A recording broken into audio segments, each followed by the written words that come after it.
Hello children, praise the lord. Welcome to kids story time. Children, ఈరోజు lesson విందామా? Right. పిల్లలు, ఒక ఊర్లో ఒక పాప ఉంది. ఆ పాప పేరు బ్రైటీ. బ్రైటీకి వాళ్ళ డాడీ అంటే చాలా ఇష్టం. బ్రైటీ తన బర్త్డే వస్తుందని చాలా ఎక్సైటెడ్గా ఉంది. మీరు కూడా మీ బర్త్డేస్ వస్తున్నప్పుడు ఇంకా నా బర్త్డే వచ్చేస్తుంది, నెక్స్ట్ మంత్ 10th నా బర్త్డే అని చెప్పి కౌంట్ డౌన్ చేస్తూ ఉంటారు కదా పిల్లలు. ఇంకా 10 days ఉంది, 9 days ఉన్నాయి, 8 days ఉన్నాయని బర్త్డే కోసం కౌంట్ డౌన్ చేస్తూ ఉంటారు కదా. మరి బ్రైటీకి కూడా తన బర్త్డే వస్తుందని, వాళ్ళ డాడీ తనకు మంచి గిఫ్ట్ ఇస్తాడని చాలా ఎక్స్పెక్ట్ చేస్తూ ఉంది పిల్లలు. మనం కూడా చాలామంది దగ్గర నుంచి గిఫ్ట్స్ ఎలా ఎక్స్పెక్ట్ చేస్తామో కదా. హ్యాపీ బర్త్డే వస్తుందంటే ఇంకా ఆ రోజు మనం చాలా హడావిడి చేస్తాం. డాడీ ఈరోజు నా బర్త్డే, మమ్మీ ఈరోజు నా బర్త్డే, నన్ను ఎవ్వరేమనొద్దు, నేను ఏం అడిగితే అది కొనిచ్చేయాలని చాలామంది బర్త్డే రోజు వాళ్ళు ఒక కింగ్ లాగా, క్వీన్ లాగా బిహేవ్ చేస్తూ ఉంటారు. సహజంగా మనం ఏమనుకుంటామంటే, ఈ ఇయర్ బర్త్డేకి నాకు ఏమి ఇస్తున్నావు డాడీ అని అడుగుతాం. అదేంటో కానీ బ్రైటీ వాళ్ళ డాడీని ఒక ప్రశ్న అడిగింది పిల్లలు. అదేంటంటే, డాడీ 15th బర్త్డే వచ్చినప్పుడు నీవు నాకు ఏం గిఫ్ట్ ఇస్తావు డాడీ అని అడిగింది పిల్లలు.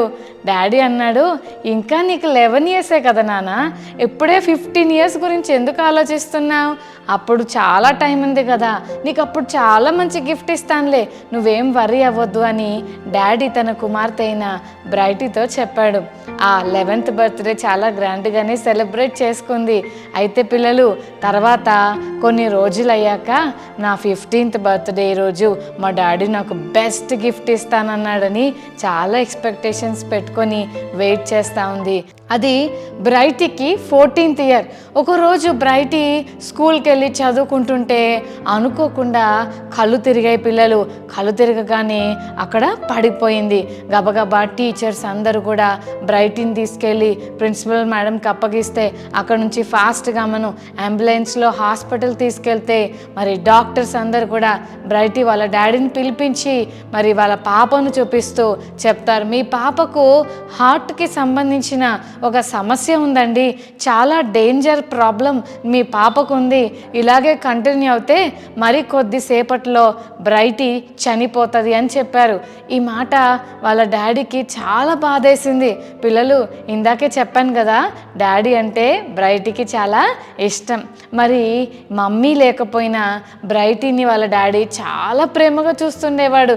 అందుకని బ్రైటీకి వాళ్ళ డాడీ అంటే చాలా ఇష్టం పిల్లలు.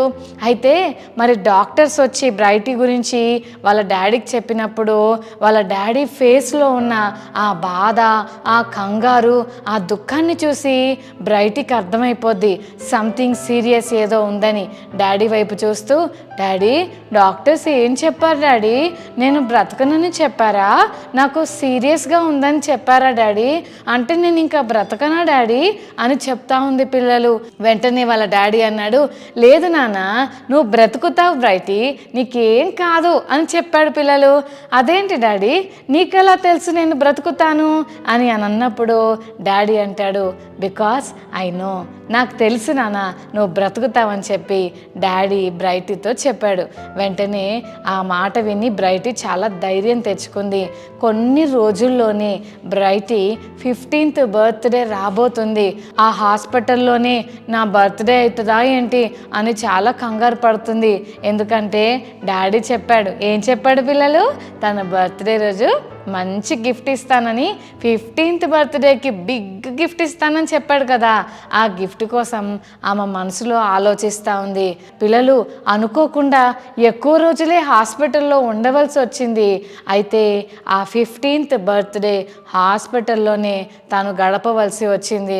కానీ మరి బ్రైటీకి ఏం జరిగిందో తెలీదు. కళ్ళు తెరిసేసరికి బ్రైటీ మరి కాన్షియస్లోకి వచ్చేసరికి ఒక పెద్ద ఆపరేషన్ బ్రైటీ బ్రైట్కి జరిగినట్టు అర్థమైంది. ఆమె హాస్పిటల్లో కొన్ని రోజులు ఉన్నాక ఇంటికి వచ్చింది. ఈ హాస్పిటల్లో ఉన్నన్ని రోజులు కూడా బ్రైట్కి వాళ్ళ డాడీ కనపడలేదు. మా డాడీ ఎక్కడున్నాడు, ఏంటి మా డాడీ కనపడట్లేదని ఎత్తుక్కుంటా ఉంది. కానీ మెల్లగా హాస్పిటల్లో నర్సులు వాళ్ళందరూ కూడా బ్రైట్ని డిశ్చార్జ్ చేసి వాళ్ళ ఇంటికి పంపించినప్పుడు ఇంటి దగ్గరకు వెళ్ళి ఆ మంచం దగ్గర ఒక పేపర్ ఉంటే ఆ పేపర్ని చూసి చదువుతూ ఉంది. బ్రైట్ డాడీని వెతుక్కుంటుంది. డాడీ అయితే కనపడలేదు, కానీ అక్కడ ఒక లెటర్ ఉంది. ఆ లెటర్లో ఇలా రాస్తుంది, హలో బ్రైటీ, డాడీ ఎక్కడున్నాడని వెతుకుతున్నావా? డాడీ నీకు ఒక ప్రామిస్ చేశాడు, నీకు గుర్తుందా? 4 years బ్యాక్ నువ్వు నన్ను ఒక క్వశ్చన్ అడిగావు బ్రైటీ, నీకు గుర్తుందా? 15th బర్త్డేకి నాకు ఏం గిఫ్ట్ ఇస్తావు డాడీ అని నువ్వు అడిగావు కదా. నేను నీకు చెప్పిన మాట నాకు ఇంకా గుర్తుంది. నేను నీకు పెద్ద గిఫ్ట్ ఇస్తానని చెప్పాను కదా. అనుకున్నట్టుగానే నువ్వు ఆశపడినట్లుగానే నేను నీకు చాలా విలువైన గిఫ్ట్ ఇచ్చాను బ్రైటీ. ఆ గిఫ్ట్ నువ్వు లోకంలో ఎంత ఖరీదు పెట్టినా నువ్వెక్కడ కొనుక్కోలేవు. అంత విలువైన బహుమానాన్ని నేను నీ బర్త్డేకి ఇచ్చాను. దీన్ని తీసుకో, నువ్వు సంతోషంగా ఉండు, ఎప్పుడూ నీ నోటి నిండా నవ్వు ఉండాలి, నువ్వెప్పుడు నన్ను మర్చిపోవద్దు, ఎందుకంటే నేను ఎప్పుడూ నీ హృదయంలో ఉన్నాను. బ్రైటీ, నువ్వు నన్ను ఎప్పుడూ మర్చిపోలేవు, ఎందుకంటే అన్నిటికంటే ప్రెషియస్ గిఫ్ట్ ఈ 15th బర్త్డే రోజు నేను నీకు ఇచ్చాను. అదే నా హార్ట్, నా గుండె ఈరోజు నీ లోపల ఉంది.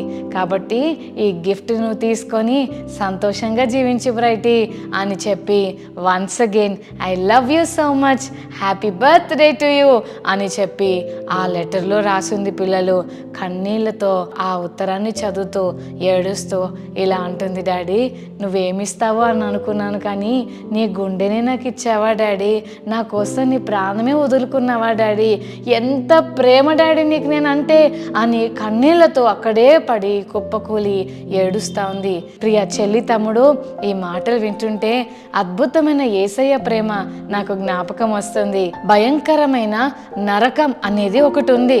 పాపం చేసిన ప్రతి ఒక్కరూ ఆ నరకం వైపు వెళ్ళిపోతూ ఉంటారు. కానీ దేవునికి అది ఇష్టం లేదు.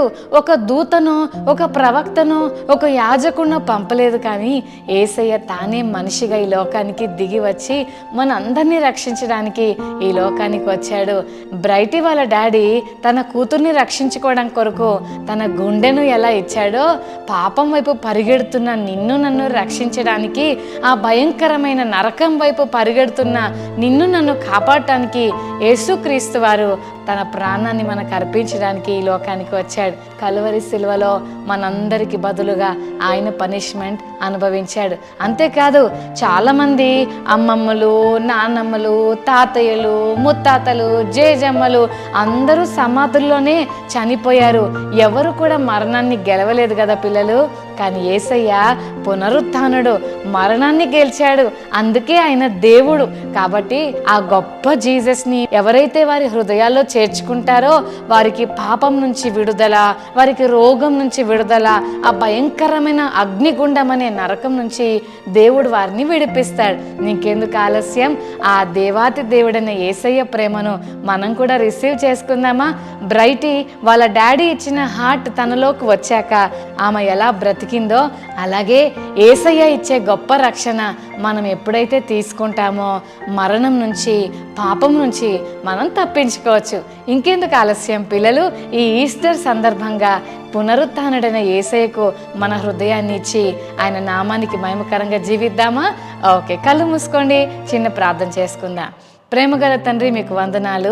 బ్రైటీ చనిపోతుంటే బ్రైటీ ప్రాణాన్ని కాపాడడం కొరకు వాళ్ళ డాడీ ఎలాగ త్యాగం చేశాడో, అలాగే పాపములో చచ్చిపోతున్న మమ్మల్ని రక్షించడానికి ప్రభా మీరు మా కొరకు చేసిన త్యాగానికే వందనాలు. సిలువలో మీ ప్రాణాన్ని మా కొరకు అర్పించి నీ రక్తమంతా మా కొరకు కార్చావు. మా పనిష్మెంట్ అంతా మీరు తీసుకున్నందుకు వందనాలు. అంతేకాదు అందరూ చనిపోయారు, కానీ నువ్వు చనిపోయి తిరిగి లేచావు. అంత గొప్ప దేవుడు నిన్ను మేము స్తుతిస్తున్నాం. మా హృదయాల్లోకి రండి, మమ్మల్ని మీ బిడ్డలుగా చేసుకోమని, ప్రభువా నీ రాజ్య వారసులుగా మమ్మల్ని చేసుకోమని వందనాలు చెల్లిస్తూ యేసు నామమున వేడుకొని ప్రార్థిస్తున్నాం తండ్రి. ఆమేన్, ఆమేన్.